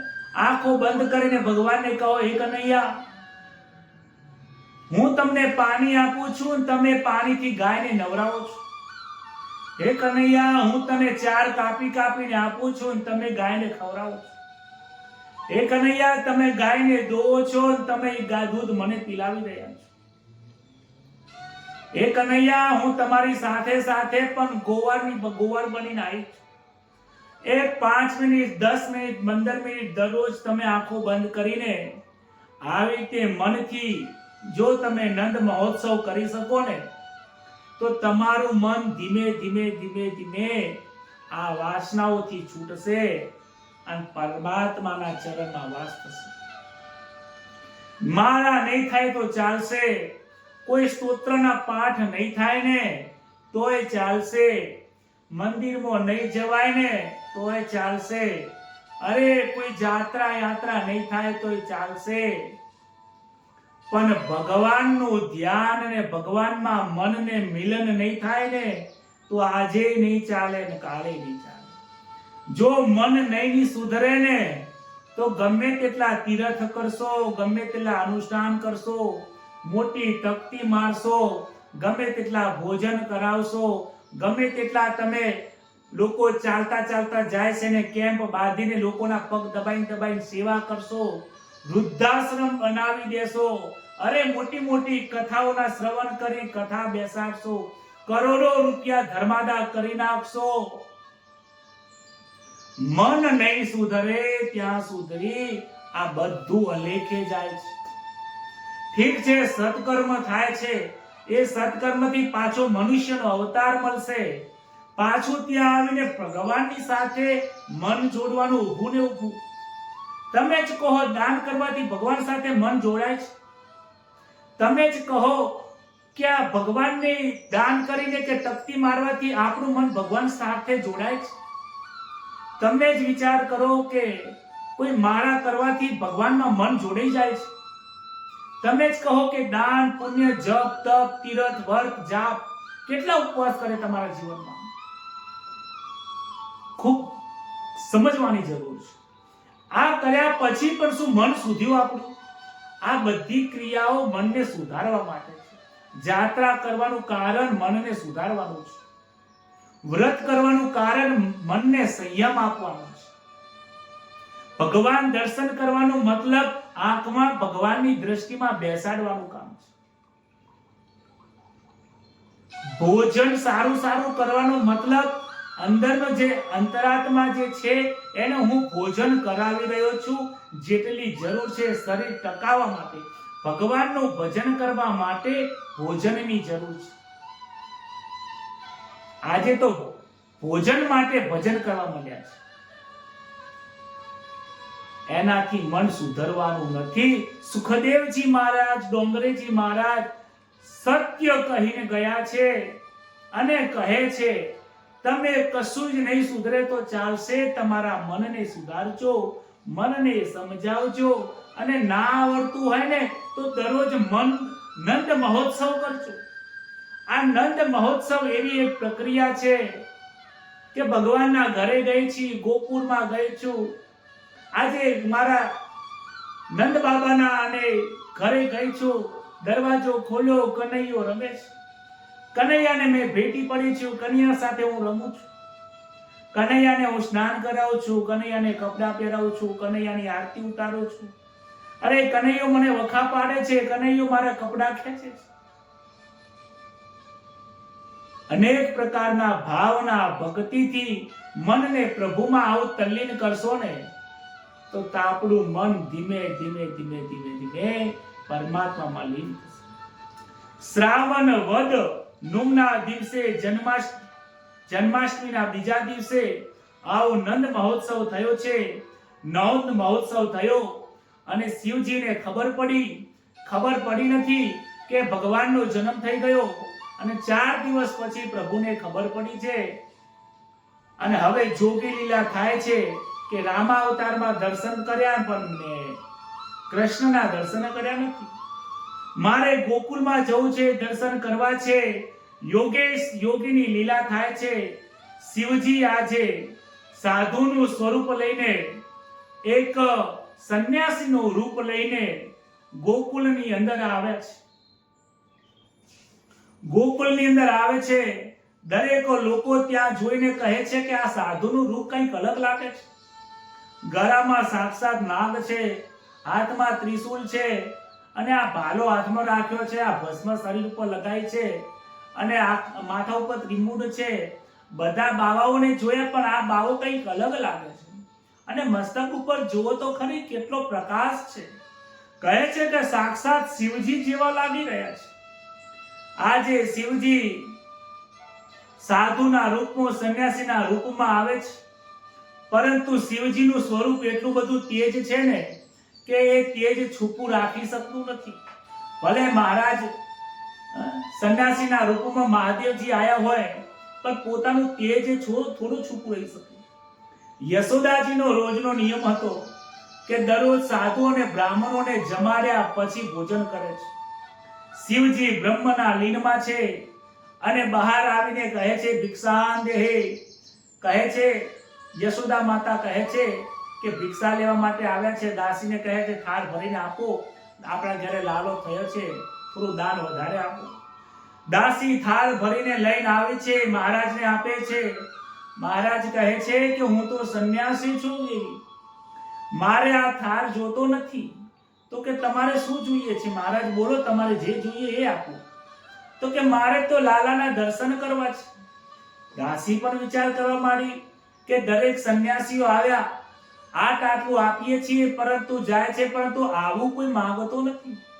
અંદર આવીને યશોદા માતાને કહે છે કે મામા આ તો કે લાલાને માંગે છે. અરે રે કે લાલાને કે ભિક્ષામાં અપાતી હશે. કહે છે કે મારે લાલાના દર્શન કરવા છે. અરે કે એમનો ચહેરો તો જો, અરે વાઘાંબર પહેર્યા છે, ડમરું વગાડે છે, ભભૂતિ લગાવેલી છે, ગળામાં નાગ છે, અને ડર લાગે એવું એમનું સ્વરૂપ છે. અરે મારો લાલો જોશે તો એ બિયાઈ જશે. કહે છે કે એમને જોત્યું તો વધારે ભિક્ષા આલો. મૈયા બહાર આવે છે, કહે છે પ્રભુ તમે જીદ ના કરશો. લાલો હમણાં 4 દિવસ થયા છે લાલાને. લાલો નાનો છે, 4 દિવસનો છે, અત્યારે ઊંઘ્યો છે. અરે તમે એ ભિક્ષામાં દર્શન ના માંગશો, તમારે જોતી હોય તો બીજી ભિક્ષા આપી દો, કહેતા હોય તો સોનાનો થાળ આપી દો. માં કે હું તો વૈરાગી છું, મારે સોનાના થાળને શું કરવાનું? મારે સોનાનો થાળ જોતો હોત તો હું ઘરમાં જ ના રહોત, સંન્યાસી શું કામ બનો? મૈયા કે મને દર્શન કરાવો. હું તો બહુ દૂરથી કૈલાસથી આવ્યો છું અને હિમાલયમાંથી રખડતો રખડતો તમારા લાલાના દર્શન કરવા આવ્યો છું. અરે તમારો લાલો ડરશે નહીં, ચિંતા કરશો નહીં. હું તમારા લાલાને ઓળખું છું અને તમારો લાલો મને પણ ઓળખે છે, ચિંતા કરશો નહીં. અરે બાપુ કે આ તમે શું કહો છો? અરે મારો લાલો તો અમને આઠમના દિવસે આ જન્મ્યો છે. આઠમ, નોમ, દસમ ને 11 આજે 12 થઈ છે. આજે 4-5 દિવસ થયા. મારો લાલાને 4-5 દિવસમાં તમને કેવી રીતે ઓળખી? હું મારા લાલાને હજી સુધી ઓળખી શકી નથી, તમે કેવી રીતે ઓળખો? કહે છે કે તમે મને દર્શન કરાવો, નહીં તો હું અહીંયા જવાનો નથી. આ તો યોગીની હઠ છે. એક ઝાડના નીચે બેસી ગયા છે અને ત્યાં તો ધૂણી લગાવીને બેઠા, અલખ નિરંજન કરીને બેસી ગયા છે. લાલાને ખબર પડી કે શિવમાં શિવજી આયા છે, પ્રભુ દર્શન આપવા આયા છે. મારે પણ દર્શન કરવાની ઈચ્છા છે, પણ શું કરું? માતા દર્શન કરવા લઈ નથી જતી. લાલો કહે છે કે મારે લીલા કરવી પડશે. લાલો ઘોડિયામાં બેઠો બેઠો રડે છે. બહાર બેઠા બેઠા શિવજી હે રામ રામ, હે કૃષ્ણ કરે છે અને હોઠો ફફડાવે છે. દાસી જોવે છે કે આ હોઠ જેમ ફફડાવે છે એમ લાલો રડે છે. આ જોગી, આ યોગી, આ બાવો જે છે મૈયા કે આ જેમ હોઠ વધારે ફફડાવે છે એમ લાલો બહુ રોવે છે. આ હોઠ ફફડાવાનું બંધ કરે છે તો લાલો બંધ થઈ જાય છે. અને આ જોવા બહુ જોરથી હોઠ ફફડાવે છે અને લાલો જલ્દીથી રોવે છે. લાલો તો 4 દિવસમાં રોયો નથી, આજે રડવા લાગ્યા છે. ગોપીઓ ભેગી થવા માંડી. અનેક લોકો આયા, કહે છે બાજી મૈયા શું થયું, શું થયું? કોઈ લાલાને દૂધ પીવડાવે, આ કરે તે કરે, પણ લાલો ઘર રોવે ચડ્યો છે, રડવા ચડ્યો છે, પણ લાલો બંધ થતો નથી. અરે મૈયા આજ સુધીમાં આટલો લાલો રડ્યો નથી, શું થયું છે? કોઈ નજર લાગી છે શું? એમાંથી એક કહે છે કે પેલા શિવજી જેવા દેખાય છે. ના હોય તો એક કામ કરો ને, લાવો ને, નજર લાગી હશે, આપણે નજર ઉતારી આવીએ. માતાજી ના પાડે છે કે ના ના, મારો લાલો બીઈ જશે. કે માં ચિંતા ના કરો, નજર જેવું હોય છે. બાળકોને નજર લાગી જાય છે અને એવું લાગે તો લાવ હું એને મારા કાજર એને લગાવીને જાઉં. હા કે કાજર લગાવી જાય વાંધો નહીં, પણ જોજે એના હાથમાં આવતી નહીં અને એની આંખો ટગર ટગર જોવે ને એનું ધ્યાન રાખજે. માતાનો વાત્સલ્ય પ્રેમ કેવો છે, બાળકને તકલીફ ના પડી. ગોપીએ લાલાને ઉઠાવ્યો છે. ઉઠાવીને લઈને નંદબા શિવજીની પાસે આયા છે. સાધુની પાસે આવ્યા. મહારાજ આ બહુ રડે છે, ઉજળી નાખો ને. શિવજીએ લાલાના દર્શન કર્યા છે. લાલો શિવજીને જોવે, શિવ લાલને જોવે. આજે હરિ ને હરનું મિલન થયું છે. દ્રષ્ટિ એક થઈ છે, બ્રહ્માકાર થઈ છે, આનંદ થયો છે. લાલો જાણે કે કઈ રડવાનું ભૂલી ગયો કે શું થયું? લાલો રડવાનું બંધ થઈ ગયું. લાલો હવે રડતો નથી. એટલે માતાને વિશ્વાસ આવ્યો કે હવે નજર ઉતરી ગઈ લાગે છે. કે માતાજી પર નજીક આવે, કહે છે મહારાજ આ લાલાને કે જરા ભવિષ્ય જુઓ ને, આનું ભવિષ્ય કેવું છે? કહે છે કે ભવિષ્ય જોઉં માતા, પણ તમારો લાલો છેટો છે. મારા ખોળામાં આપો અને હું એની હાથની રેખાઓ જોઉં, મસ્તકની રેખાઓ જોઉં ને માં, તો મને ખબર પડે. ત્યારે વિશ્વાસ આવ્યો મૈયાને. મૈયાએ ગોપીઓએ એમને લાલાને હાથમાં આલ્યો. મહારાજે સંન્યાસીએ હાથમાં રાખ્યો. જેવો લાલાને હાથમાં રાખ્યો છે, નજર દ્રષ્ટિથી દ્રષ્ટિ એક થઈ. આનંદ થયો છે, પરમાનંદ થયો છે, પરમ મંગલ થયું છે, હરિને હર થયા છે. કહે છે દ્વૈતે મિલન મધુર. જે દ્વૈતમાં મિલનમાં મધુર થાય છે. જ્યારે તમે જે કથા સાંભળો છો અને હું અહીંયાથી કથા કરું છું, મારા હૃદયમાં જે પ્રેમ પ્રગટ થાય છે, તમને આનંદ આપે છે. આપણે બંને છીએ ને એટલે આનંદ આવે છે. તમે એકલા હો તો આનંદ ના આવે, હું એકલો હોઉં તો આનંદ ના આવે. આપણા અને મારા બંનેના પ્રેમનું મિલન છે ને એટલે આનંદ આવે છે. માટે હરિ અને હર બંનેની દ્રષ્ટિ એક થવાથી પરમાનંદ થયો છે. માં કે આજે હું શું કહું, આજે શું ભવિષ્ય જોઉં? જે લોકોનું ભવિષ્ય લખે છે એ જ લાલો તમારો છે. તમારો લાલો બહુ મોટો થશે, બહુ મોટો રાજા થશે, અનેક જગતના લોકોને જ્ઞાન આપશે. અરે સોનાનો મહેલ બનાવશે, માં તમારો લાલો એના પ્રેમથી બધાને બાંધી નાખશે, માં આ લાલાનો જગતમાં કોઈ શત્રુ થવાનો નથી, આ લાલાની વાત બધાએ માનશે, આ લાલાનું મન અને શરીર જીવન, આ લાલાનું નામ, આ લાલો એટલો આકર્ષણ થશે કે આ લાલાનું જીવન યુગો યુગો સુધી લોકો એને યાદ રાખશે. માં તમારી લાલાની તો 16,000 રાણીઓ થશે. અરે કે મહારાજ કે 16,000 રાણીઓ, કે હા 16,000 રાણીઓ થશે, પણ વિચાર કરજો લોકોને એક રાણીને રાખવી હોય તો કાઠી પડે છે, લાલો તમાર 16,000 રાણીઓ રાખશે, છતાં પણ બ્રહ્મચારી હશે. કે એવું કેવું મહારાજ કે 16,000? હા તો કે આ તો એવું છે. જુઓ આગળ જતા શું થાય છે, ભવિષ્ય બહુ ઉજ્જવળ છે, ચિંતા કરશો માતાજી, ચિંતા કરશો નહીં. આમ કરીને અહીંયા જોગી લીલા આનંદ કરે છે અને શિવજીને બહુ આનંદ થયો છે. બાલકૃષ્ણ સ્વરૂપના હૃદયમાં ધારણ કરીને શિવજી આજે પોતાના વૈકુંઠમાં ગયા છે. શિવજી આપણા કૈલાસના ધ્યાનમાં ગયા, લાલાને ઘરમાં આવીને આનંદ થયો છે, નંદ મહોત્સવ થયો છે, પરમાનંદ થયો છે. ઘણા વર્ષો પછી એમના ઘરે પુત્રનો જન્મ થયો હતો.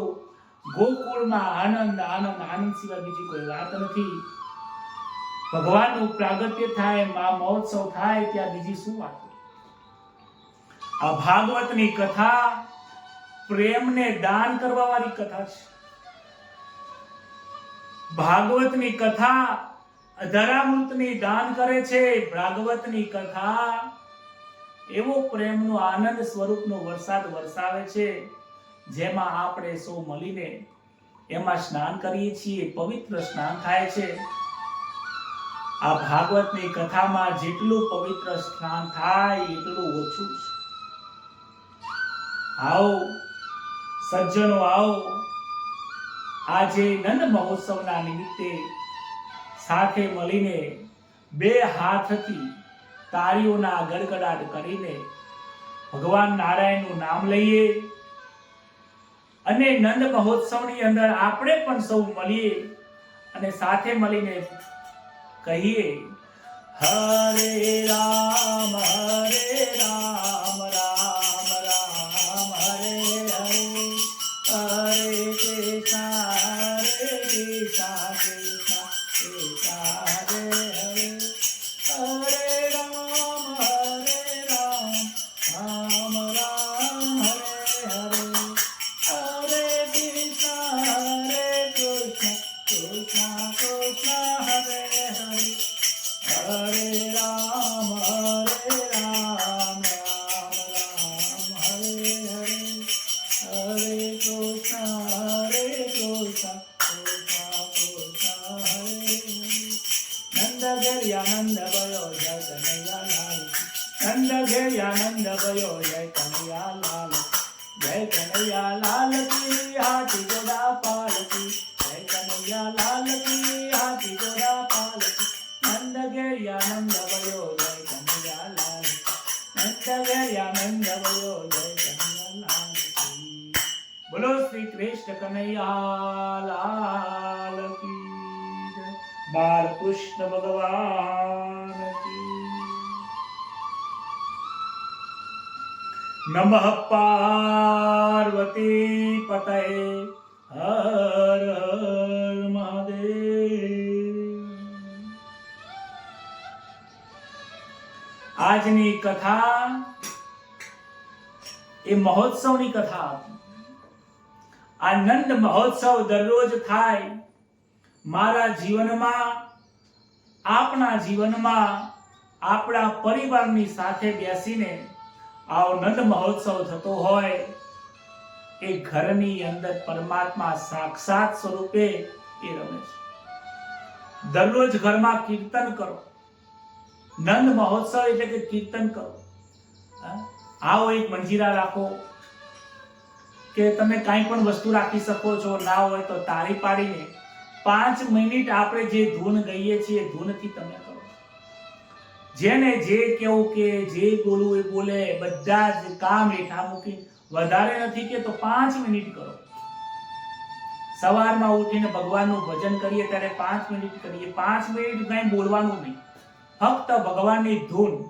આ કીર્તનની અંદર એવો ભાવ પ્રગટ કરવાનો, કનૈયો મારી સાથે જ છે, હું કનૈયાની સાથે છું, કનૈયો મારી સાથે રમે છે, હું કનૈયાની સાથે રમું છું, કનૈયો મારી સામે પ્રત્યક્ષ દેખાય છે, મારા આંખ કાન મુખ મારા 10 11 ઇન્દ્રિયો, દરેક ઇન્દ્રિયો મારા પરમાત્માના માટે છે.